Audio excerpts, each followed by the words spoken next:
Баршаңызға сәлем, сіздерге осындай керемет рецепт ұсынамын. Бұл жабайы үйрек атамыз әкеліп берген кеше. Ешкімге беруге қимай, мен өзім жасаймын дедім осылай. Интернеттен қарап рецепттерін. Қазақша рецепттер аз екен, бір орыс қыздан перевод жасап алдым. Мінекей суға ішін жақсылап үйректі тазалап алдық. Түнімен суға салып қойдым, суық суға. Онан таңертең сол суық судан алып, міне қайтадан суық суға салып, 1,5-2 сағаттай қайнатып алдым. Бұны ішіне пияз бен морковь қана салдым, тұзын салдым.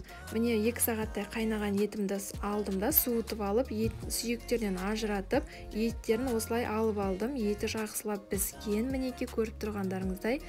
Піскен етті осылай сұйық майға қуырдым. Екі жағын қызартып, 1-2 минуттай қуырсаңыздар жетеді.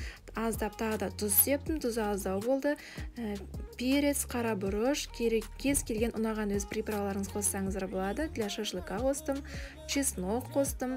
Онан соң томат қосып араластыруға болады. Жақсылап мен кетчуп қостым осындай.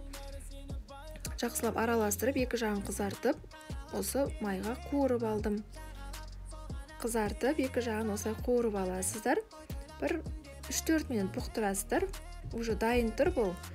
Соусы ғой керемет, әдемі. Соусы иісі вообще керемет. Осылай жасап көріңіздер. Мен осылай ұсындым. Гарнирға күріш, картошка, фри. Әркім өз қалауларыңызға ұсынсаңыздар болады.